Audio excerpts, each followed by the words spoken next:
Hey guys, welcome to my YouTube channel Azological, one destination for all information.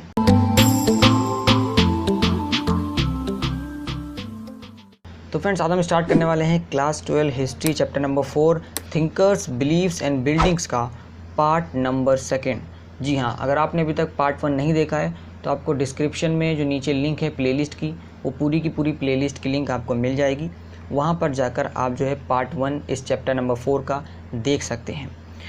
Part 1 में हमने जो है पूरा जो है अपना रिलीजियस ट्रेडिशन और जो भी फ्रिक्वेंटली जितने भी सोर्सेज का इस्तेमाल किया गया है हिस्टोरियंस के द्वारा इस पूरे चैप्टर्स के बारे में, उन सब के बारे में हमने जो है आपको पार्ट 1 में बता रखा है। और साथ साथ हमने उस पार्ट 1 में बुद्धिज़्म और जैनिज़्म की बेसिक फ़िलोसॉफ़ी और उनसे रिलेटेड चीज़ों के बारे में भी बहुत अच्छी तरीके से पढ़ा है। तो अगर आपने अभी तक पार्ट 1 नहीं देखा है तो पहले आप पार्ट 1 देखें। और इस पार्ट में हम जो है मेनली पार्टिकुलरली एक एक चीज़ को लेकर बात करने वाले हैं और बहुत सिंपल लैंग्वेज में हम बात करने वाले हैं। बहुत सिंपली मैं आपको समझाऊंगा और इस वीडियो को लास्ट तक ज़रूर देखिएगा, क्योंकि इसके बीच बीच में मैं आपको कुछ ऐसे इंपॉर्टेंट एरियाज़ बताऊंगा, कुछ ऐसे इंपॉर्टेंट क्वेश्चंस बताऊंगा जिसके आपके एग्ज़ामिनेशन में आने के चांसेस हाई हैं। तो इसलिए इस वीडियो को लास्ट तक ज़रूर देखिएगा लेक्चर के साथ साथ। चलिए, सबसे पहले हम यहाँ पर अपना पार्टिकुलर टॉपिक स्टार्ट करते हैं। पहला जो हमारा टॉपिक है वो है स्तूपा को लेकर। स्तूपा को लेकर मैंने आपको पार्ट 1 में एक इंट्रोडक्शन दिया था, आपको याद होगा, सांची स्तूपा के बारे में। बहरहाल स्तूपा सिर्फ सांची स्तूपा में नहीं है, बहुत सारे उस स्तूपा की तरह बहुत सारे स्तूपाज हमें पूरे सब कॉन्टिनेंट में देखने को मिले हैं। तो चलिए, सबसे पहले हम स्टार्ट करते हैं यहाँ पे अपना पहला टॉपिक जो आप यहाँ पे अपने सामने देख रहे हैं, जो है स्तूपा। तो देखिए गाइस, जैसे कि हमने देखा कि बुद्धिस्ट के जो आइडियाज़ थे, प्रैक्टिसेस थे, वो एक तरीके से डायलॉग की फॉर्म में, डिस्कशंस की फॉर्म में बाकी ट्रेडिशंस के साथ होते हुए इमर्ज हो रहे थे, उभरना शुरू हो गए थे। जहाँ पे हम बात करें बाकी ट्रेडिशंस के नाम लें तो बाकी जैसे ब्राह्मण, जैनिज़्म, जैना और बहुत सारे अलग अलग ट्रेडिशंस इस टाइम पे मौजूद थे। अब इसमें से सारे आइडियाज़ और जितने भी प्रैक्टिसेस थे वो ज़रूरी तो नहीं कि वो टेक्स्ट में प्रिजर्व करके रखे हों। हो सकता है इनमें कई सारी जो इंट्रैक्शन हो वो अलग अलग तरीके से हमें अलग अलग प्लेसेस पे ओरली डिस्कस की गई हो और उन प्लेसेस को, उन जगहों को एक तरीके से सेक्रेड माना गया हो, सेक्रेड आइडेंटिफाई किया गया हो। सेक्रेड का मतलब पवित्र होता है, या पवित्र उसको माना गया हो। देखिए, शुरुआत के टाइम से ही जो लोग हैं उन्होंने कुछ प्लेसेस को सेक्रेड माना है, कुछ जगह को, कुछ एरिया को उन्होंने पवित्र माना है, जिसमें कि कई सारी साइट्स इंक्लूडेड हैं, जैसे कि कोई स्पेशल ट्री हो गया, या कोई यूनिक पत्थर या यूनिक रॉक हो गया, या कोई ऐसी नेचुरल ब्यूटी हो गई जो बहुत और इंस्पायरिंग है, मतलब एकदम लाजवाब है और इंस्पायरिंग है, उसको भी सेक्रेड माना गया है। अब जो ये साइट्स हैं जिसमें कुछ स्मॉल श्राइन्स इससे अटैच होती हैं, तो अगर जहाँ पे ये साइट्स भी मौजूद हैं और साथ साथ में ये सारे के सारे जो मैंने अभी आपको फ़ीचर्स बताए, unique rock, inspiring natural beauty, ये सारी भी फीचर्स अगर हैं तो उनको हम कहेंगे चैत्या। जैसे कि आप यहाँ पे स्क्रीन पर देख सकते हैं, चैत्या की डेफिनेशन भी आपको दिखा रखी है हमने। ये कुछ ऐसे प्लेसेस हैं जहाँ पर जो लोग उनको सेक्रेड मानते हैं on the basis of some features, जैसे कि कुछ special trees, unique rocks, site और इंस्पायरिंग नेचुरल ब्यूटी, और जो इससे एसोसिएटेड होते हैं उनको हम चैत्या कहते हैं। मैंने आपको रिपीट कर दिया, मुझे उम्मीद है कि पूरा आपको चैत्या की जो डेफिनेशन है वो अच्छे से समझ में आ गई होगी दोस्तों। अब यहाँ पर बात करें अगर हम बुद्धिस्ट लिटरेचर की, तो देखिए यहाँ पे बुद्धिस्ट लिटरेचर ने कई सारे चैत्यास के बारे में मेंशन कर रखा है। इसने कुछ ऐसे प्लेसेस के बारे में भी डिस्क्राइब कर रखा है जो कि बुद्धा के लाइफ से रिलेटेड हैं। अब यहाँ पे हम सेक्रेडनेस की बात कर रहे हैं उन प्लेसेस से रिलेटेड, तो बुद्धा के लिटरेचर में, बुद्धिस्ट लिटरेचर में कुछ बुद्धा से जो उनकी लाइफ से जुड़ी हुई चीज़ें हैं उनके बारे में भी कुछ 4 या 5 सेक्रेड प्लेसेस बता रखे हैं, जैसे कि आप यहाँ पे 1-2 पहले से ही जानते होंगे। उन 4 में से आप जैसे सबसे पहले आप यहाँ देख सकते हैं कि बुद्धिस्ट लिटरेचर ने सबसे पहला जो बता रखा है वो है लुम्बिनी, जहाँ पर वो पैदा हुए या जहाँ पर उनका जो है बॉर्न हुए थे। दूसरा जो सेक्रेड प्लेस बता रखा है वो है बोध गया, आप लोग ज़्यादातर जानते होंगे, जहाँ पर उन्होंने इनलाइटमेंट या ज्ञान की प्राप्ति हासिल की। और जो तीसरा है वो है सरनाथ, जहाँ पे उन्होंने अपना फर्स्ट सरमन दिया। और जो चौथा है वो है कुशीनगर, जहाँ पर उन्होंने निब्बना को अटेन किया। निब्बना के बारे में भी मैंने आपको बता रखा है, जो लोग वो जो डिज़ायर को और बाकी वर्ल्डली जो प्लीज़र हैं उनको छोड़कर उनको त्याग देते हैं, उन्हें निब्बना कहते हैं। तो उन्होंने निब्बना को अचीव किया, अटेन किया कुशीनगर में। तो ये 4 मोस्टली जो सेक्रेड प्लेसेस हैं जो रिलेटेड हैं बुद्धा के लाइफ से वो माने गए हैं। ये आपको याद भी करना है क्योंकि इसमें MCQ टाइप में या वेरी शॉर्ट या शॉर्ट टाइप क्वेश्चंस में आपको पूछे जा सकते हैं एग्जामिनेशन में।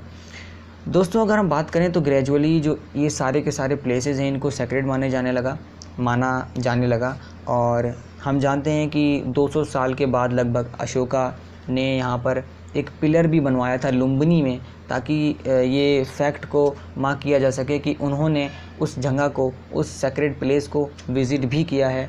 क्योंकि ज़्यादातर लोग इसीलिए अपने मॉन्यूमेंट्स बनाते हैं या अपने कुछ निशानियाँ छोड़ते हैं ताकि आने वाले समय में फ्यूचर जनरेशन्स उनको याद कर सकें और ये समझ सकें कि हाँ इस पार्टिकुलर पर्सन ने इस जगह को विज़िट किया, इस जगह को देखा, इस सारी चीज़ों को फ्यूचर जनरेशन्स के लिए रखने के लिए।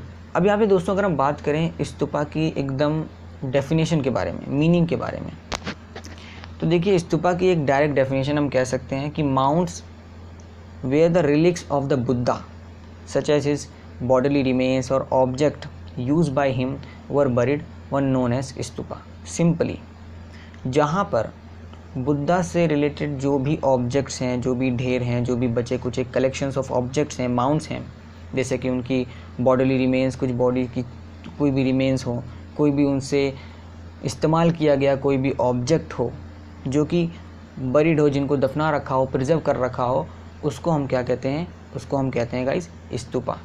बहुत एकदम क्लियर डेफिनेशन मैंने आपको बताई है और आराम से आप इसका जो है याद भी कर सकते हैं, समझ भी सकते हैं। आगे अगर हम बात करें तो यहाँ पे देखिए इसके अलावा भी कई सारे प्लेसेस थे जिनको सेक्रेड करार दिया गया था, क्योंकि जाहिर सी बात है मैंने आपको जैसे बताया कि बुद्धा के कई सारे प्लेसेस हैं, रिमेन्स हैं, ऑब्जेक्ट्स हैं। अब देखिए जो ट्रेडिशन था स्तूपा को बनाने का वो प्री बुद्धिस्ट से ही पहले चले आ रहा था, क्योंकि इसको फिर बाद में बुद्धिज़्म से जोड़ना शुरू कर दिया। ऐसा मत समझिएगा कि ये जो स्तूपा का जो ट्रेडिशन है इसको बनाने का ये बुद्धिस्ट से ही आया या बुद्धिज़्म से ही निकला, इससे पहले भी बनना शुरू हुआ था। और हालांकि इसमें जो है कुछ रिलिक्स कंटेंट होते हैं जिनको सेक्रेड माना जाता है, तो इसीलिए एक तरीके से धीरे धीरे क्या हुआ कि इसको बुद्धा और बुद्धिज़्म से लोगों ने जोड़ना शुरू कर दिया। बुद्धिस्ट टेक्स्ट के अकॉर्डिंग, जिसको अशोक वदना भी कहते हैं बुद्धिस्ट टेक्स्ट को, उसमें कहा गया है कि अशोका ने कई सारे जो बुद्धा के रिलेटेड रेलिक्स हैं, जो रिमेन्स हैं, चाहे वो बॉडीली रिमेन्स हों या ऑब्जेक्ट हों, उन सबको डिस्ट्रीब्यूट किया, उनके पोर्शन को, ताकि हर एक इम्पोर्टेंट टाउन में, और ऑर्डर किया कि इसके लिए भी एक स्तूपा के लिए इसका कंस्ट्रक्शन किया जाए। और 2nd सेंचुरी आते आते नंबर ऑफ़ स्तूपास जो है बन गए थे, जो कि बहारहूत, सांची, सरनाथ, और जो भी आप अपने मैप में भी देख सकते हैं, आपकी हिस्ट्री की बुक में भी दे रखा है, आपके यहाँ पे ऊपर इमेज भी आ गई होगी, तो इसमें आप देख सकते हैं कि इस तरीके का जो है यहाँ पर बना रखा है और इस तरीके का जो है यहाँ पे ऑर्डर दिया गया था, तो और भी जो स्तूपास के नंबर है वो इंक्रीज़ हो गए थे। अब यहाँ पे बात करते हैं दोस्तों कि किस तरीके से जो स्तूपा के बारे में हम बात तो कर रहे हैं, लेकिन ये बनाया कैसे गया, ये बनता कैसे है। तो देखिए इंस्क्रिप्शंस कुछ हमें मिली हैं on the railings and pillars जो बनाए गए हैं स्तूपास में, जिन्होंने रिकॉर्ड किया है कि डोनेशंस जो होती थी बिल्डिंग की या डेकोरेशन की, उसकी डोनेशन दी जाती थी, और ये डोनेशंस जो होती थी वो किंग्स करते थे। जैसे कि फेमसली सतवाहना को माना जाता है कि इन्होंने भी डोनेशन की थी, सतवाहनास किंग ने। और बाकी जो डोनेशंस थी वो गिल्ड्स वगैरह जो ऑर्गेनाइजेशंस होती थी उस टाइम पे एंशिएंट, वो सब करती थी। और जैसे आइवरी वर्कर्स हो गए, जो कि गेटवेज़ का, जिन्होंने सांची स्तूपा की बात करें पार्टिकुलरली, तो जो आइवरी वर्कर्स थे जिन्होंने फाइनेंस किया था गेटवे को सांची स्तूपा में। और हंड्रेड्स ऑफ डोनेशंस जो हैं वुमेंस के द्वारा, मेंस के द्वारा, जिन्हें अपना नाम मेंशन कर रखा है, और कई बार उन्होंने वो प्लेस मेंशन भी किया है जहाँ से वो बिलोंग करते हैं, और एज वेल एज उन्होंने अपना ऑक्यूपेशन, रिलेटिव्स के नाम भी मेंशन किए हैं। भिक्खुज और भिक्खुनीस जो होते थे उन्होंने भी कंट्रीब्यूशन किया है टुवर्ड्स बिल्डिंग दीज मॉन्यूमेंट्स। तो आपको मैंने पहले बताया था कि भिक्खुज भिक्खुनीस जो थे मोंक्स नंस होते थे, फीमेल नंस वगैरह, मोंक्स वगैरह बुद्धिस्ट से रिलेटेड, तो इन सब ने ये डोनेशंस दी। तो इसी तरीके से जो स्तूपा को बनाया गया। तो ये सिंपली आपको, अगर आपसे पूछा जा सकता है हिस्ट्री में कि क्या आपका ये क्वेश्चन बनता है कि किस तरीके से स्तूपास को बनाया गया, तो इस तरीके से आप ये जो मैंने अभी आपको बताया सिंपल फॉर्म में इसको आप लिख सकते हैं, आंसर दे सकते हैं। इसमें आपको आराम से फुल मार्क्स मिलेंगे, क्योंकि यही पूरा जो है इसका कॉन्सेप्ट है। अब अगर आगे हम बात करें दोस्तों यहाँ पे कि स्तूपा का स्ट्रक्चर कैसा होता है, देखिए ध्यान से सुनिएगा। जो स्तूपा का स्ट्रक्चर होता है, स्तूपा एक संस्कृत वर्ड है जिसका मतलब होता है हीप। अब आप बोलेंगे हीप का मतलब क्या होता है? देखिए हीप यहाँ पे भी लिखा हुआ है, इसकी स्पेलिंग आप देख सकते हैं। हीप का मतलब होता है किसी चीज़ का संग्रह, कोई चीज़ एक के ऊपर एक रखी गई हो, किसी चीज़ का ढेर हो। तो एक तरीके से हम कह सकते हैं स्तूपा संस्कृत में इसका मतलब होता है हीप, किसी चीज़ का ढेर या संग्रह। ये इसका अगर हम शेप की बात करें तो ये एक सेमी सर्कुलर में होता है, अर्थ की तरह होता है। अर्थ का सेमी सर्कुलर अगर आप देखेंगे तो उसी तरीके से ये पूरा होता है, जिसको बाद में लोगों ने अंडा भी कहना शुरू कर दिया। और ग्रेजुअली धीरे धीरे ये एक मोर कॉम्प्लेक्स स्ट्रक्चर में तब्दील होना शुरू हुआ। इसमें कुछ हल्का हल्का राउंड और स्क्वायर शेप भी आने लगी। और अंडा जो होता था, यानी जो सेमी सर्कुलर ऊपर होता था शेप, उसके ऊपर एक हर्मिका भी डिज़ाइन होने लगा, जो कि एक बालकनी लाइक स्ट्रक्चर होता है, जो रिप्रेजेंट करता है कि ये जो है ये सारे के सारे भगवान का या गॉड का या गॉड्स का निवास है, अबोड है, जिसको हम इंग्लिश में अबोड कहते हैं, आप कह सकते हैं निवास है। अब जो ये हर्मिका, ऐसा माना जाता था कि इसमें से जो है यस्ती या चस्त्री या अम्ब्रेला निकाला जाता था, और इन सारे के सारे माउंट के आसपास रेलिंग बनाई जाती थी, जो कि पूरा सेक्रेड स्पेस को सेकुलर वर्ल्ड से सेपरेट करता था। यानी जो सेकुलर वर्ल्ड से यहाँ से मुराद है कि जो नॉर्मल वर्ल्ड था उससे ये सेपरेट करता है कि ये सेक्रेड प्लेस है और ये अपना नॉर्मल वर्ल्ड है। जो अर्ली स्तूपास थे सांची में, बरहुट में, वो प्लेन थे। बाकी अगर हम देखें तो बाकी सब तो स्टोन रेलिंग के साथ ही बने हुए थे, जिसमें बैम्बू, वुडन फेंस वगैरह, गेटवेज वगैरह, और बहुत अच्छी तरीके से इनको कार्व किया गया। और 4 कार्डिनल पॉइंट्स यहाँ पे होते थे। वर्शिपर्स जो होते थे वो ईस्टर्न गेटवे से एंटर करते थे, वॉक अंदर जाके करते थे, क्लॉकवाइज डायरेक्शन में होता था। जैसे कि मैं आपको यहाँ पे पिक्चर भी दिखा रहा हूँ, तो जब वो क्लॉकवाइज डायरेक्शन में मूव करते थे तो जो उनका राइट हैंड होता था उसी की तरफ ये जो है स्तूपा होता था। और जैसे मान लीजिए मैं आपको यहाँ पे दिखा देता हूँ, फॉर एग्जांपल ऐसे सेमी सर्कुलर में है, तो यहाँ पे अगर घूम रहे हैं ये, तो यहाँ से अगर ये शुरू कर रहे हैं, कोई इंसान अगर यहाँ से शुरू कर रहा है तो उसके राइट में, उसका राइट ये रहा, इस साइड राइट पड़ेगा तो ऐसे घूमेगा वो, इस तरीके से क्लॉकवाइज वो यहाँ पे घूमते थे। ठीक है, मुझे उम्मीद है आपको समझ में आ गया होगा, काफ़ी सिंपल है। फिर बाद में क्या हुआ कि लेटर जो माउंट था स्तूपा का, वो एलोबरेटली बहुत अच्छे से कार्व किया गया और धीरे धीरे इसके नीचे बनाए गए स्कल्पचर्स बनाया गया। जैसे कि हमें अमरावती और शाहजी की ढेरी, जो कि पेशावर में बहुत फेमस स्तूपा है पाकिस्तान में, ये सब के बारे में भी हम आगे भी पढ़ेंगे। तो ये सारी चीज़ें जो है बनाई गई। देखिए हर एक स्तूपा का अपनी अपनी हिस्ट्री है, खुद की एक अपनी अपनी इतिहास है। जैसे कि अभी हमने देखा कि इसमें से जो कई सारी हिस्ट्रीज़ हैं, हमने देखा किस तरीके से इनको अलग अलग बनाया गया। हर एक स्तूपा की अपनी अपनी जो है हिस्ट्री में हम देखेंगे तो उनका अलग अलग डिज़ाइन है, अलग अलग स्कल्पचर है। कुछ चीज़ें जो हैं कहीं बनाई हैं, कुछ चीज़ें कहीं नहीं बनाई हैं। तो हालांकि वो सब स्तूपा है, लेकिन सबका कुछ ना कुछ डिफरेंसेस हमें देखने को मिला है। लेकिन यहाँ पर जो उनकी डिस्कवरीज़ को लेकर भी हिस्ट्री बनाई गई है, हिस्ट्री है हमारे पास कि उनको किस तरीके से डिस्कवर किया गया। अब इतने सारे स्तूपास थे तो सबको अलग अलग तरीके से अलग अलग इंसिडेंट के साथ डिस्कवर किया गया। उसी इंसिडेंट में ये भी है कि 1796 में एक लोकल राजा था जो एक स्तूपा के ऊपर, अमरावती में एक स्तूपा था, उस अमरावती में जो स्तूपा था उसके ऊपर वो टेम्पल बनाना चाह रहा था। और अमरावती में जो स्तूपा था वो पूरी तरीके से बना नहीं था, मतलब वो प्रिजर्व नहीं किया गया था सही तरीके से। उसके कुछ टुकड़े या कुछ र्यूम्स बचे हुए थे, जो बचे कुछ चीज़ें थी, मटेरियल थी, उसी के ऊपर वो टेम्पल बनाना चाह रहा था। और उसने चाहा कि मैं स्टोन का इस्तेमाल करूं, और उसके मन में ये ख्याल था कि हो सकता है कि इसके ज़मीन के अंदर जितनी भी चीज़ें धसी हुई हैं या बरीड हैं उसमें कोई ना कोई हमें खजाना मिल जाए। कुछ सालों बाद ब्रिटिश ऑफिशियल नामक, जिनका नाम था कॉलिन मैकेंजी, कुछ लोगों ने इनके बारे में पहले से ही हो सकता है सुना हो, कॉलिन मैकेंजी के बारे में, जिसके बारे में आप चैप्टर 7 में भी पढ़ेंगे। तो इन्होंने इस साइट को विज़िट किया। ऑल्दो इन्होंने कई सारे स्कल्पचर की पीसेस को फाइंड किया और बहुत डिटेल्ड इन्होंने इस चीज़ की ड्राइंग की, और लेकिन बहुत बड़ी बात है, इसकी कोई भी रिपोर्ट पब्लिश नहीं की गई। जी हाँ, कॉलिन मैकेंजी ने उसके ऊपर इन्वेस्टिगेशन किया, उसकी डिटेल ड्राइंग की, लेकिन इसकी कोई भी रिपोर्ट पब्लिश नहीं की गई। इसी तरीके से दूसरा इंसिडेंट हुआ इस डिस्कवरी को लेकर स्तूपा की, वो है 1854 में वॉल्टर एलियट के द्वारा, जो कमिश्नर थे गुंटूर आंध्र प्रदेश रीजन के। इन्होंने अमरावती को विज़िट किया, कई सारे सेवरल स्कल्पचर्स पैनल को कलेक्ट किया और उनको मद्रास ले गए। और जो जितने भी ये एविडेंसेस स्कल्पचर्स ले गए थे, बाद में इनके जाने के बाद, यानी इनकी डेथ के बाद, इसको एलियट मार्बल्स भी कहा जाने लगा इनके पूरे कलेक्शन को। इन्होंने जो है जो वेस्टर्न गेटवे का रिमेन्स था उसको भी डिस्कवर किया और इस कंक्लूजन पे आए कि जो अमरावती का स्ट्रक्चर है ये वन ऑफ द लार्जेस्ट और मोस्ट मैग्निफिकेंट बुद्धिस्ट स्तूपा है जो अभी तक हिस्ट्री में बनाया गया है।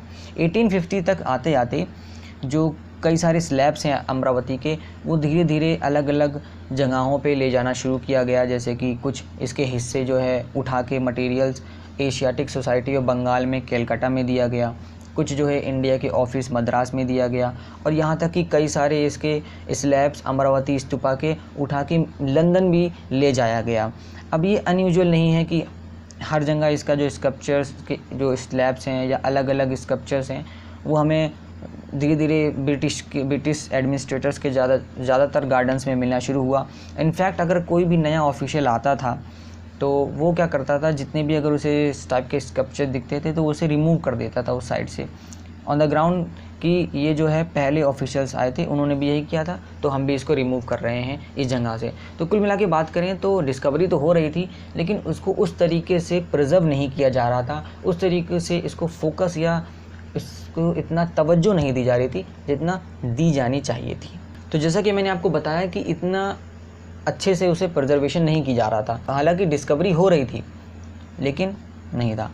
लेकिन यहाँ पर एक एक्सेप्शन है, वो ये है कि इसमें से कुछ लोग एक नहीं कुछ लोगों की एक्सेप्शन है कि इसमें से कुछ लोगों का जो पॉइंट ऑफ व्यू था वो भी ब्रिटिशर्स ही थे हालांकि, लेकिन उनका पॉइंट ऑफ व्यू बाकी ब्रिटिशर्स से अलग था। इसमें से एक पर्सनैलिटी है जिनका नाम है H.H. कोले। इन्होंने लिखा है कि it seem to me a societal and indefensible policy to allow the country to be looted of original work of ancient art. ये उनकी स्टेटमेंट है।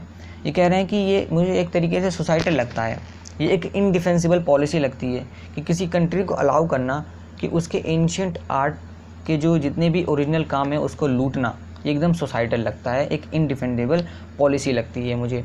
उन्होंने कहा कि इसको प्रिजर्व करने के लिए म्यूज़ियम्स बनाने चाहिए। अगर आप म्यूज़ियम्स बनाना चाहते हैं तो इसकी आप प्लास्टर कास्ट कॉपी ले जाइए, जिसे हम फेसिमाइज भी कहते हैं। इन स्कल्पचर की प्लास्टर कास्ट कॉपी भी ले जाइए और जहाँ पे जो ओरिजिनल की बात है तो ओरिजिनल वहीं रहने दीजिए जहाँ पे ये पाई गई है। हालांकि अनफॉर्चुनेटली कोले का जो ये कोशिश थी वो कामयाब नहीं हो सकी अथॉरिटीज़ को कन्विंस करने के लिए अबाउट अमरावती, और जो उनकी रिक्वेस्ट थी, जो उनकी प्ली थी, वो कई सारे डिफरेंट कोर्ट केसेस में लीगली और जगह जगह जो है बात की गई, उसकी अडॉप्ट किया गया, लेकिन सक्सेसफुली इसको पूरी तरीके से बात करें तो इम्प्लीमेंट नहीं किया जा सका। अब यहाँ पे आपके मन में एक क्वेश्चन आ रहा होगा कि जो सांची है, जो सांची स्तूपा है मध्य प्रदेश का, वो क्यों इतनी अच्छी तरीके से प्रिजर्व करके रखा हुआ है, और जबकि अगर हम अमरावती के स्तूपा की बात कर रहे हैं जो कि वन ऑफ द मैग्निफिकेंट बताया गया है, one of the largest Buddhist centre बताया गया है स्तूपा, वो क्यों नहीं प्रिजर्व किया जा सका। और वहीं दूसरी तरफ सांची स्तूपा को इतनी अच्छी तरीके से प्रिजर्व करके रखा हुआ है, ऐसा क्या रीज़न हो सकता है।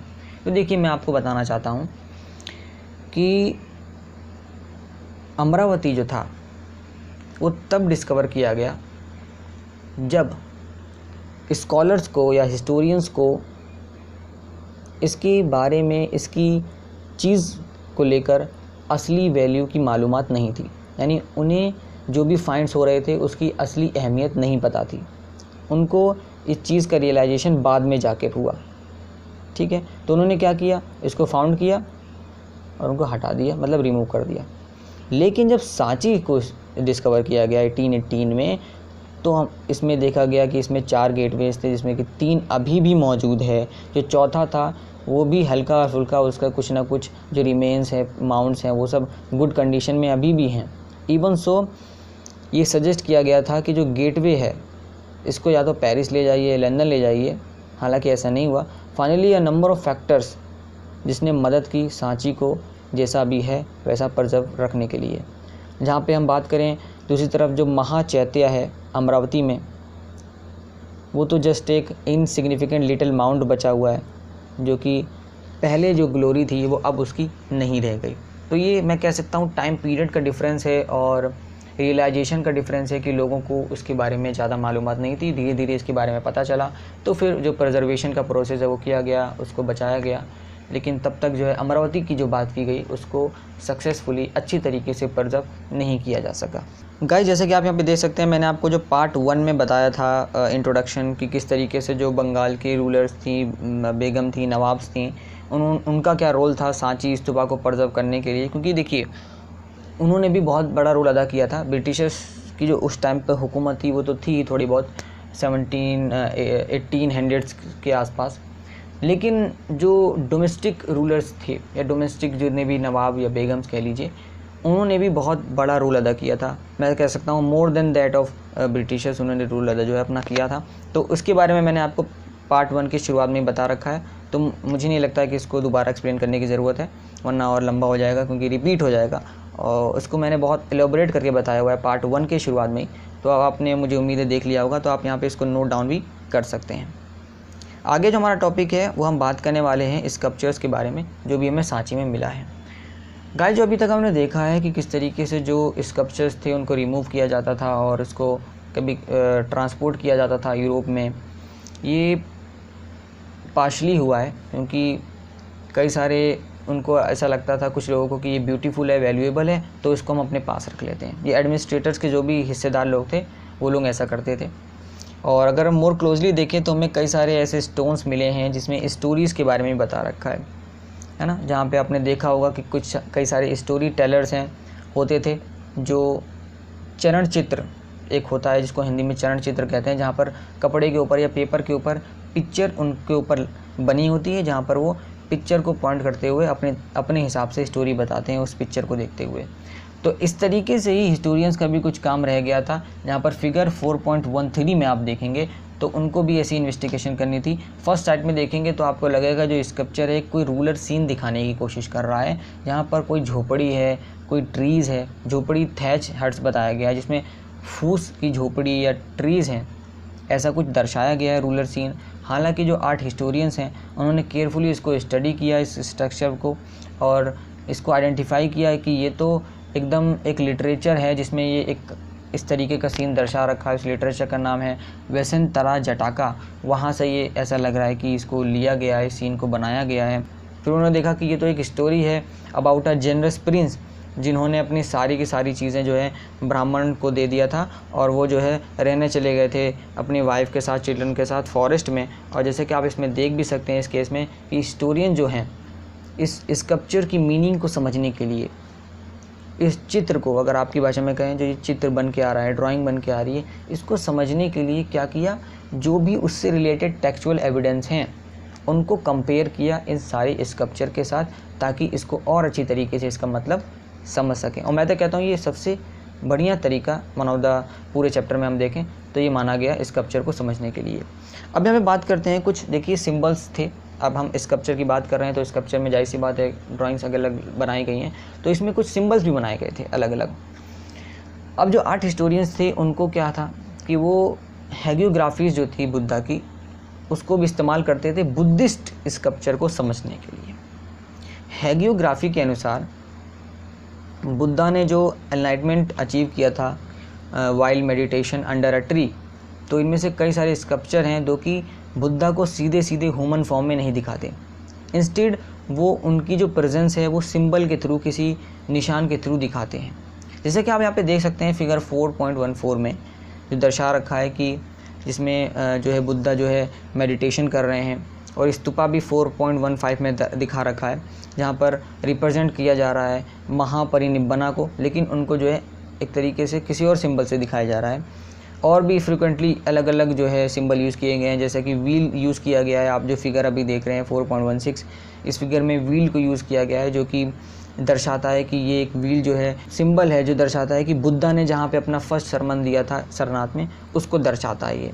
अब जैसे कि ये ऑब्वियस है कि इस टाइप के जो स्कल्पचर हैं वो लिटरली तो समझे जा नहीं सकते।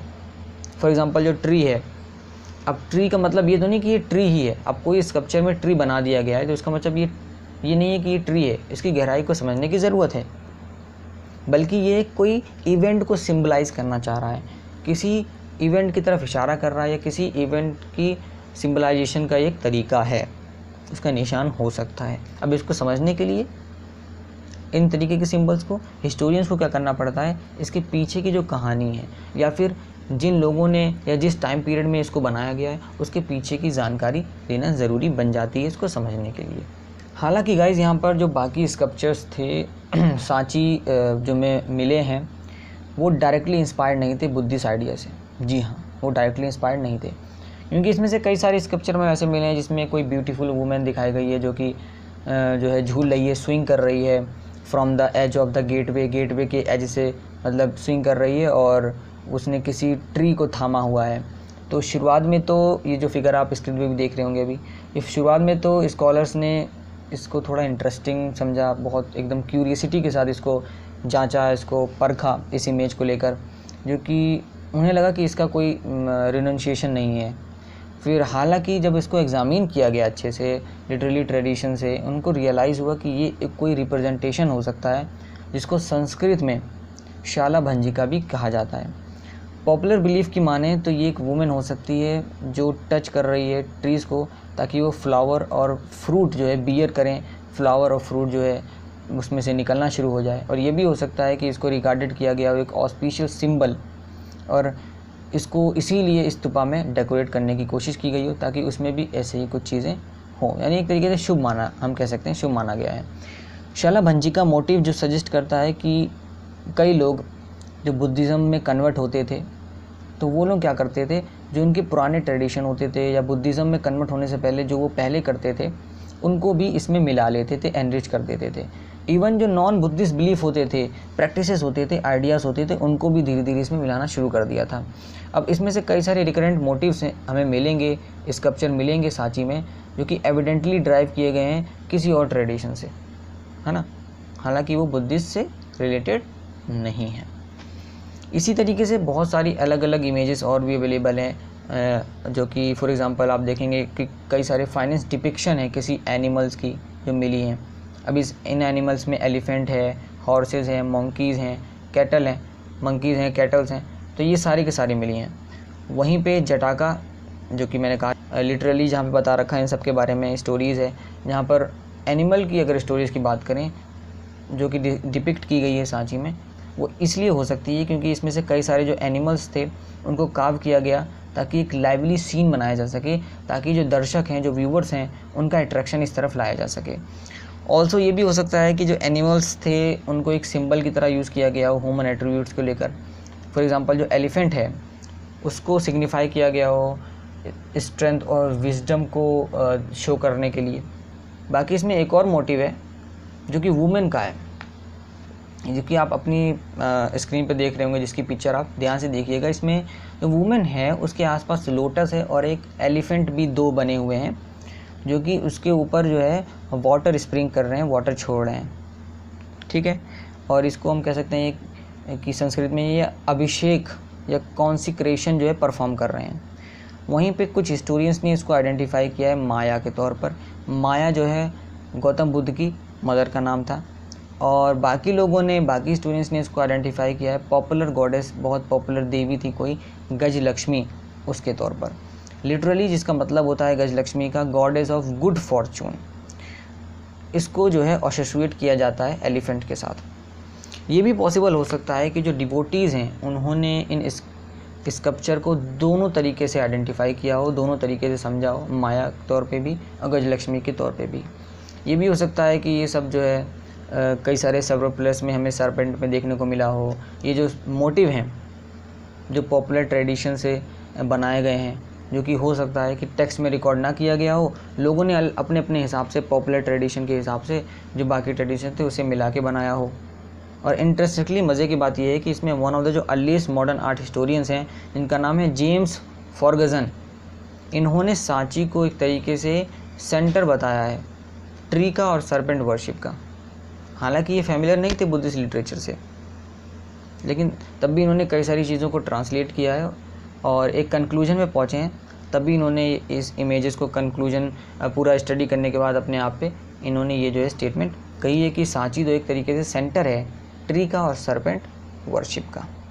अब यहाँ पर गाइज अगर हम थोड़ा और डीप में जाएं इसी बीच में बुद्धिज़्म को लेकर, तो यहाँ पर जो है कई सारी डेवलपमेंट हुई और इसी टॉपिक में आपका एक नया टॉपिक आता है डेवलपमेंट ऑफ महायाना बुद्धिज़्म।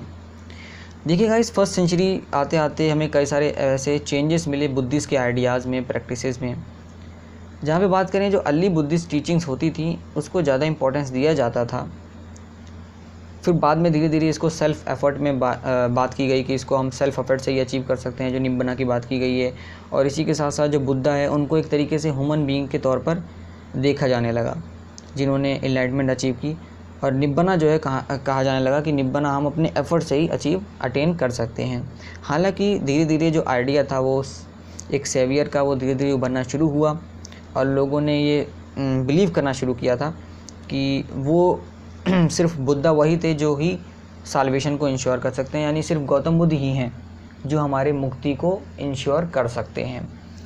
और इसी के साथ साथ जो कॉन्सेप्ट था बोधिसत्ता का वो डेवलप हुआ। अब आप बोलेंगे ये बोधिसत्ता का कॉन्सेप्ट क्या है भाई? बोधिसत्ता आप इस तरीके से समझ सकते हैं कि मान लीजिए एक कोई भी इंसान अगर अटेन करता है निब्बना को और वर्शिप करता है और एफर्ट्स डालता है अपनी तरफ से, तो इस तरीके से वो जो है कंपैशनेट भी है। तो इसमें क्या होता है कि वो दुनिया को त्यागने के बाद ये सारे के सारे जो एफ़र्ट्स डालता है वो दूसरों को हेल्प करने के लिए भी डालता है, यानी खुद की साल्वेशन तो उसे मिलती भी है, वो दूसरों की मदद भी इसी के साथ साथ करता है। तो उसको, उस कॉन्सेप्ट को हम कहते हैं बोधिसत्ता। तो एक तरीके से बुद्धा को यही माना गया है। और यहाँ पर जो वर्शिप है बुद्धा की इमेज की, बोधिसत्ता की, ये धीरे धीरे जो है ट्रेडिशन का पार्ट भी बन गया था। अब यहाँ पर इसी बीच में एक नई वे ऑफ थिंकिंग उभर कर शुरू हुई, जिसको हम कहते हैं महायाना। क्या कहते हैं? महायाना। लिटरली जिसका मतलब होता है द ग्रेटर व्हीकल।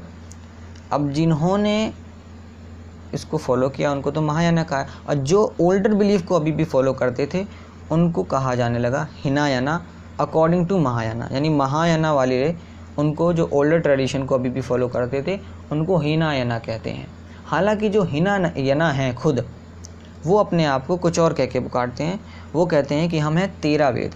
13 वेद हो सकता है कि वो कहते हैं कि हम जो है ओल्डर ट्रेडिशन से जो भी पाथ ऑफ ओल्ड है या रिस्पेक्टिव टीचर हैं या उनके थेराज हैं, जो भी उनके चैप्टर्स वगैरह होते होंगे, तो वो कहते हैं हम 13 वेद हैं। हालांकि महायाना बुद्धिस्ट कहते हैं कि ये जो है हिनायाना है। तो इस तरीके से आप याद कर सकते हैं। ये काफ़ी इंपॉर्टेंट चीज़ें मैंने आपको बता दी है, जो आपके जो है बहुत बारीक चीज़ है, लेकिन सिंपल सी चीज़ है कि हिनायाना कौन कहता है? महायाना कहते हैं दूसरे को जो ओल्डर ट्रेडिशन को फॉलो करते हैं, और जो न्यू वे ऑफ थिंकिंग है उसको महायाना बुद्धिज़्म कहा जाता है। और हिनायाना अपने आप को क्या कहते हैं? वो कहते हैं थेरावेद। अब गाइस, इसी बीच में अगर हम बाकी रिलीजियस ट्रेडिशन की बात करें, फॉर एग्जांपल अगर हम बात करें हिंदुज़म के बारे में, तो हिंदुज़म में पुराणिक हिंदुज़म का जो है ग्रोथ शुरू हुआ था इसी बीच में। देखिए, ये एक तरीके से जो नोशन था एक सेवियर का, वो यूनिक बुद्धिज़्म में ही नहीं बल्कि बाकी ट्रेडिशन में भी उभर कर सामने आया, जिसमें हिंदुज़म भी है। जहाँ पर हिंदुज़म के अंदर वैष्णविज़्म, एक तरीके से हिंदुज़म के अंदर वैष्णविज़्म आया, जिसमें हिंदू के अंदर विष्णु को क्या माना गया? प्रिंसिपल डीटी माना गया, या मैं कह सकता हूँ कि सबसे प्रिंसिपल जो है सारे देवी देवताओं में, भगवान में प्रिंसिपल माना गया उन्हें। और इस तरीके से दूसरा जो फॉर्म माना गया हिंदुज़म के अंदर ही, दूसरा ट्रेडिशन था, वो था शैविज़्म। इसमें क्या माना गया कि शिव को एक तरीके से चीफ गॉड माना गया, मुख्य भगवान या मुख्य देवता देवी माना गया। और जिसमें ये कहा गया कि इसमें बहुत एम्फोसाइज दिया जाता है on the worship of a chosen deity, यानी जो आपने चूज़ किया है उसके ऊपर ही इस पर एम्फोसाइज किया जाता है।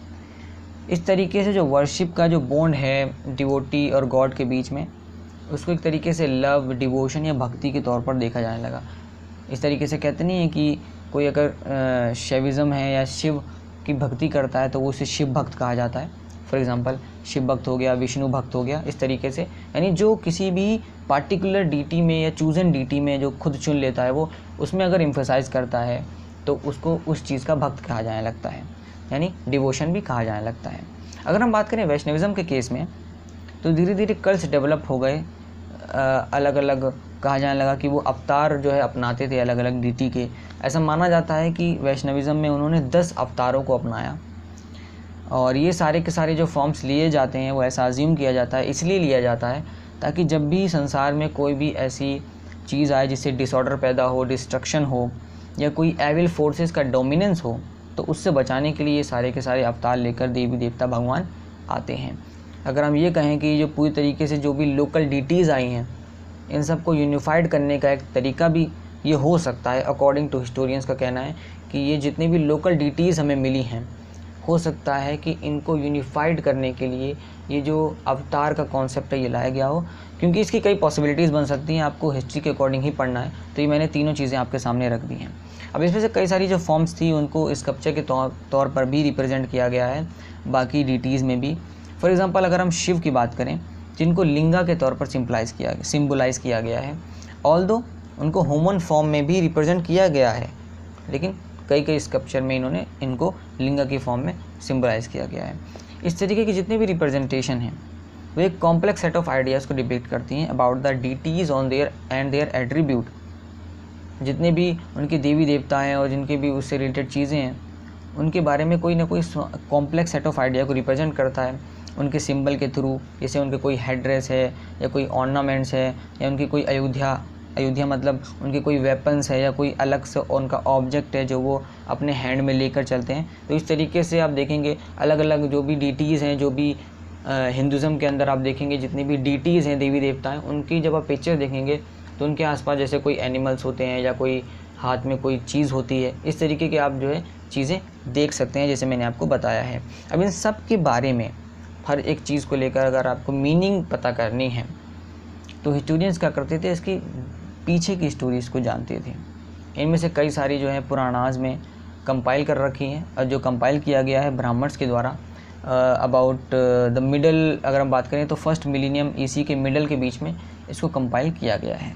गाइस, अब जो पुराणास होते थे उसमें स्टोरीज़ होती थी अबाउट गॉड और गॉडेसेस, जिसमें इनको सिंपल संस्कृत में लिखा जाता था, जो कि इस नज़रिए से लिखा जाता था कि सबको ये लाउड आवाज़ में सबको सुनाया जा सके और सब लोग समझ जाएं। अब ये भी हो सकता है कि कई जैसे वुमेन होती थी इसमें जो सुनती थी, शूद्रा होते थे। शूद्रा वो थे जिनको एक्सेस भी नहीं था वैदिक लर्निंग का, लेकिन बाद में जब पुराणों को कंपाइल किया गया सिंपल संस्कृत में और लोगों को सुनाया जाने लगा, तो फिर जो शूद्रा थे उन्होंने भी सुना और वुमेन थी उन्होंने भी सुना। और जो पुराणास थे इसको इवॉल्व किया गया थ्रू इंटरेक्शन जो होती थी अपने लोग और जितने भी प्राइस्ड होते थे उस टाइम पे, उनके बीच में, मर्चेंट्स के बीच में, आम लोगों के बीच में, औरतों के बीच में, जो कि ट्रैवल करते थे एक जगह से दूसरी जगह और अपने आइडियाज़ और बिलीफ को शेयर करते थे। एग्जाम्पल के तौर पर वासुदेव कृष्णा, जो कि एक इम्पॉर्टेंट डीटी माने जाते हैं मथुरा रीजन में। अब देखिए गाइज, ओवर सेंचुरीज़ जो है उनकी जो वर्शिप है वो धीरे धीरे बाकी कंट्री में भी फैलना शुरू हो गई। अब गाइज, जब यहाँ पर उनकी वर्शिप बाकी कंट्रीज़ में जो है उनके आइडियाज़ प्रैक्टिसेस फैलना शुरू हुए, तो जाहिर सी बात है कि यहाँ पे जो है टेंपल, जो कि एक इम्पॉर्टेंट सेंटर माना जाता है वर्शिप का, उसकी भी ग्रोथ होना शुरू हुई। जिसमें हम कह सकते हैं कि तुम्हारा अगला टॉपिक जो बनता है वो यही है कि ग्रोथ ऑफ टेंपल आर्किटेक्चर। अब यहाँ पे देखिए गाइस, जब इसी टाइम में स्तूपास बन रहे थे अलग अलग साइट में, जैसे सांची में, और बाकी सब जो है अपनी प्रेजेंट फॉर्म में आ रहे थे, तो फर्स्ट टेंपल भी इसी के आसपास बनी थी।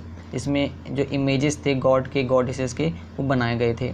जो अर्ली टेंपल थी सबसे, वो एक स्मॉल स्क्वायर शेप में या रूम में बनाया गया था, जिसको हम कहते हैं गर्भगृह।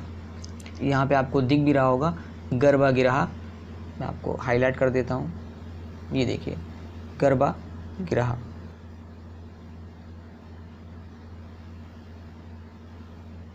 ठीक है गाइस, तो यहाँ पर देखिए इसमें क्या होता था कि एक सिंगल डोरवे होता था, सिर्फ एक दरवाज़ा होता था जो वर्शिपर के लिए होता था। वो एंटर करते थे और अपनी वर्शिप को ऑफ़र करते थे टू द इमेज, जो भी इमेज या मूर्ति बनाई गई होती थी। ग्रेजुअली क्या हुआ कि धीरे धीरे टॉल स्ट्रक्चर, लंबा स्ट्रक्चर बनाना शुरू किया गया, जिसको हम कह सकते हैं कि शिखारा भी कहा जाता है, जिसको हिंदी में कहें तो शिखर सिंपली कहा जाता है, जो कि एक सेंट्रल श्राइन मानी जाती है। जैसे कहीं पे भी अगर कोई शिखर बना दिया गया तो मान सकते हैं कि वो एक सेंट्रल श्राइन है, और उसके आसपास के इलाके जो है वो डेकोरेट किए जाते थे, दीवार वगैरह बनाई जाती थी, स्कल्पचर वगैरह बनाए जाते थे। और जो है फिर टेम्पल्स को धीरे धीरे क्या हुआ, ऑल एलोबरेट करना शुरू हुआ। उसमें असेंबली हॉल्स बनाए गए, बड़े बड़े वॉल्स बनाई गई, गेटवेज़ बनाए गए, अरेंजमेंट किया गया वाटर की सप्लाई के लिए। और इसमें से one of the unique feature जो अर्ली टेम्पल का था वो ये था कि इसमें से कई सारे अंदर ज़मीन के अंदर कई सारी हॉलो चीज़ें भी थी, जैसे कुछ ह्यूज रॉक्स मिले हैं अंदर, कई सारी आर्टिफिशियल केव मिली हैं ह्यूज रॉक के फॉर्म में, जिसमें मतलब आर्टिफिशियली जो है कोई गुफा बनाई गई है। अब देखिए जो ट्रेडिशन है आर्टिफिशियल केव बनाने का वो एक काफ़ी पुराना माना गया है। अब इसमें से जो सबसे अर्लीस्ट माना गया है, जो कि अब मैं आपको दिखा रहा हूँ, इसमें आप देख सकते हैं ये पिक्चर 4.27 फिगर है। इस फिगर में आप देख सकते हैं कि किस तरीके से ये 3rd सेंचुरी के आसपास से इसको बनाना शुरू किया गया था। और on the order of Ashoka, उन लोगों के लिए जिन्होंने ये रिनाउंस किया था कि वो आजीविका सेक्ट से बिलोंग करते हैं। अभी जो ट्रेडिशन है अलग अलग स्टेजेस में कल्मिनेट हुआ धीरे धीरे 8th सेंचुरी तक, और पूरी तरीके से इसने पूरे टेम्पल को जो है कार्व किया। और कैलाशनाथ जो कि शिव का नाम है, ये भी धीरे धीरे फेमस हुआ अलग अलग नामों से। कॉपर प्लेट इंस्क्रिप्शन जो जितनी भी रिकॉर्ड की गई हैं उसमें कई सारे अलग अलग अजीबोगरीब चीज़ें भी है। जैसे उसमें आप देखेंगे एक कॉपर प्लेट इंस्क्रिप्शन का एग्जांपल दे रखा है कि उन्होंने किस तरीके से अपने अमेजमेंट को भी रिकॉर्ड किया है। यहाँ तक कि जो चीफ स्कल्प्टर थे जो बनवाते थे, चीफ स्कल्प्टर तो वो होते थे जो बनाते थे स्कल्पचर्स को, और चीफ स्कल्प्टर जो बनवाते थे उन्होंने जब पूरे टेम्पल के सारी चीज़ों को कंप्लीट कर लिया तो फिर वो खुद कहते थे oh how did I make it. तो इस तरीके से आप यहाँ पे देख सकते हैं कि ये जो है ये भी इन्होंने रिकॉर्ड कर रखा है।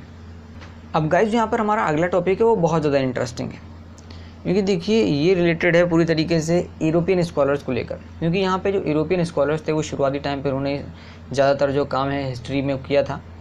अगर हम बात करें पार्टिकुलरली एंशिएंट हिस्ट्री की, तो यूरोपियन स्कॉलर्स जब वो स्कल्पचर को स्टडी करते थे तो उन्हें काफ़ी ज़्यादा प्रॉब्लम का सामना करना पड़ता था। तो इसीलिए हम यहाँ पे ये टॉपिक जो है आज पढ़ने जा रहे हैं। फर्स्टली क्या हुआ था, देखिए यूरोपियन स्कॉलर्स पहली बात तो फैमिलियर नहीं थे लोकल ट्रेडिशन और बिलीफ के साथ। तो जब वो इस टाइप के देखते थे स्कल्पचर की वो हाफ ह्यूमन है हाफ एनिमल है, यानी इसमें एनिमल भी है ह्यूमन भी है, तो ये काफ़ी उन्हें हॉरिफाइंग लगता था। उन्होंने इंडियन स्कल्पचर को एक तरीके से इन्फीरियर मानना शुरू कर दिया कि ये तो भाई बिल्कुल अलग है ग्रीस से, अगर हम देखें तो, जो कि उनके लिए फेमिलियर था। अब ये इसलिए होता था क्योंकि वो इंडियन स्कल्पचर को सीधा सीधा ग्रीस की इमेजेस से कंपेयर करते थे, जो कि उनको लगता था कि ये फेमिलियर है। हालांकि भाई इंडियन स्कल्पचर से ग्रीस काफ़ी डिफरेंट था। सेकेंडली रीज़न ये हो सकता है, ये मैं आपको पॉइंट वाइज बता रहा हूँ ताकि आपको अच्छे से समझ में आ जाए, और अगर आपके ये क्वेश्चन पूछा जाए तो आप आसानी से इसका जवाब भी दे दें। गाइस अगर बात करें दूसरी चीज़ की, दूसरे रीज़न की, वो इसलिए क्योंकि देखिए जो आर्ट हिस्टोरियंस थे उन्होंने टेक्सचुअल ट्रेडिशन का इस्तेमाल किया स्कल्पचर को समझने के लिए, यानी जो भी उससे टेक्सचुअल एविडेंसेस मौजूद थे उस स्कल्पचर से रिलेटेड उसको समझने के बाद ही स्कल्पचर को समझते। इस तरीके से होता था, क्योंकि ये बेटर स्ट्रेटजी है कि अगर आप, जो मैंने पहले पॉइंट में आपको बताया कि अगर आप सीधा सीधा ग्रीस की इमेजेस से कंपेयर करेंगे इंडियन स्कल्पचर को तो ये तो काफ़ी मुश्किल हो जाता था। तो इसलिए उससे रिलेटेड टेक्सचुअल ट्रेडिशन को पहले समझ के फिर स्कल्पचर को समझना काफ़ी आसान हो जाता था।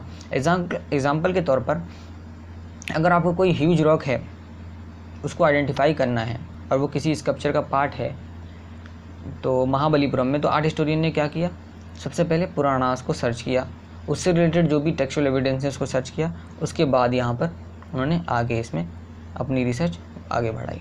तो कुल मिला के कहने का मतलब ये है कि जो ज़्यादातर इन स्कॉलर्स ने जो फ्रिक्वेंटली स्ट्रेटजी का इस्तेमाल किया है वो ये है कि देखिए जो चीज़ों के बारे में पता है उन चीज़ों का इस्तेमाल करके उनका सेंस लगाकर अनफेमिलियर चीज़ों के बारे में जानना। जैसे यूरोपियन स्कॉलर्स को क्या पता था, यूरोपियन स्कॉलर्स को खाली ग्रीस के इमेजेस के बारे में पता था, उनसे जुड़ी चीज़ों के बारे में पता था, तो उसी की बुनियाद पर वो जो है इंडियन स्कल्पचर को भी समझने की कोशिश करते थे। हालांकि उससे भी उनको इन्फॉर्मेशन कई सारी मिली, लेकिन इतनी अच्छे से नहीं मिली जितनी एफिकेशियसली बाकी आर्ट हिस्टोरियन को मिली। वो लोग जो इंडियन स्कल्पचर की जो अंडरस्टैंडिंग है वो इंडियन टेक्सचुअल एविडेंस के पढ़ने के बाद समझते थे, यानी इंडियन जो टेक्सचुअल ट्रेडिशन है उसको पढ़ने के बाद ही इंडियन स्कल्पचर को समझ में आएगा। तो इस तरीके से आसानी बन जाएगी क्योंकि वो चीज़ उसी से पूरी तरीके से रिलेटेड है। तो ये काफ़ी एफिकेशली जो है स्ट्रेटजी अपनाई गई आर्ट हिस्टोरियन के द्वारा, और बाकी जो यूरोपियन स्कॉलर ने अपनाई वो हो सकता है कि मैंने आपको वो तो रीज़न पहले ही बता दिया। तो इन्होंने क्या किया कि चाहे वो आर्ट हिस्टोरियन हो, इंडियन हिस्टोरियन हो या यूरोपियन हो, इन्होंने सिंपल एक प्रिंसिपल सबने यही अपनाया कि जो इन्हें फेमिलियर था, यानी जो ये जान गए, अब उसकी बुनियाद पर जो अनफेमिलियर है उसको समझना, ये इनका सिंपल प्रिंसिपल था। ठीक है गाइस, तो फाइनली ये आपको ज़रूर याद रखना है कि इसमें कई सारे रिचुअल्स हैं, कई सारे रिलीजियस बिलीफ हैं कई सारी प्रैक्टिसेस हैं। हमने पूरे चैप्टर में यही सब पढ़ा है, किस तरीके से बिलीव्स थे, किस तरीके से बिल्डिंग्स थी, उन बिल्डिंग्स का क्या रिलेशन था, किस तरीके से लोगों के विश्वास था, धर्म था, किस तरीके के लोगों की थिंकिंग थी रिलीजियन को लेकर। तो इसमें हमने कई सारे रिचुअल्स देखे, रिलीजियस बिलीफ को देखा, प्रैक्टिसेस को देखा। और याद रखिए, ज़रूरी नहीं कि हमने सब कुछ पढ़ लिया, सारे के सारे रिचुअल्स, रिलीजियस बिलीफ और प्रैक्टिसेस को लेकर, क्योंकि हम सब का मानना ये है कि इसमें से ज़्यादातर चीज़ें तो रिकॉर्ड ही नहीं की गई परमानेंटली। जी हाँ, ज़्यादातर चीज़ें इसमें रिकॉर्ड ही नहीं की गई परमानेंटली विजिबल फॉर्म में। अब कुछ चीज़ें रिकॉर्ड की गई, जैसे मोनूमेंट है, स्कल्पचर है, यहाँ तक कि पेंटिंग है, लेकिन ज़्यादातर चीज़ें नहीं की गई हैं। जैसे कि कुछ डेली प्रैक्टिसेस हैं, कई सारी चीज़ें हैं जो स्पेशल ओकेशन से रिलेटेड हैं, कई सारी कम्युनिटीज़ हैं, कई सारे लोग हैं जिनको लगा होगा कि क्या ज़रूरत है हमें ये सब रिकॉर्ड रखने की, है ना।